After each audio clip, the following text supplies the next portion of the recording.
നമസ്കാരം, കൊട്ടാരക്കര മീഡിയയിലേക്ക് സ്വാഗതം. സുനിത വില്യംസും ബുച്ച് വിൽമോറും ഭൂമിയിൽ തിരിച്ചെത്തി. ഡ്രാഗൺ സ്പേസ് ക്രാഫ്റ്റിന്റെ അടുത്ത ദൗത്യത്തിൽ ഇനിയൊരു ഇന്ത്യക്കാരനാണ് ബഹിരാകാശത്തേക്ക് പോകുന്നത്.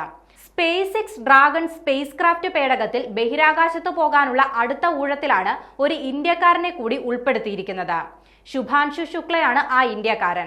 ഉത്തർപ്രദേശിലെ ലക്നൌ സ്വദേശിയായ വ്യോമസേന ഗ്രൂപ്പ് ക്യാപ്റ്റൻ ശുഭാൻഷു ശുക്ലയാണ് ആക്സിയ 4 ദൗത്യത്തിന്റെ ഭാഗമായി ബഹിരാകാശ യാത്രയ്ക്ക് ഒരുങ്ങുന്നത്.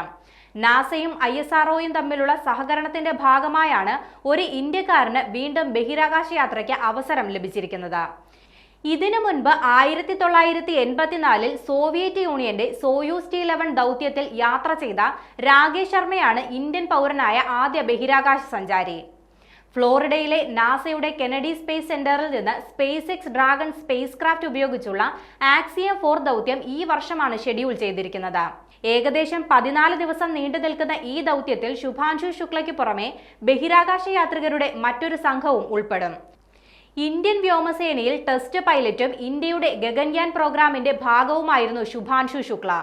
അദ്ദേഹത്തെ കൂടാതെ മുൻ നാസ ബഹിരാകാശ യാത്രിക പെഗി വിറ്റ്സൺ, പോളണ്ടിൽ നിന്നുള്ള യൂറോപ്യൻ സ്പേസ് ഏജൻസി ബഹിരാകാശ യാത്രികരായ സാവോസ് ഉസ്നാൻസ്കി വിസ്നിയോവ്സ്കി, ഹംഗറിയിൽ നിന്നുള്ള ടിബോർ കബു എന്നിവരും സംഘത്തിലുണ്ട്.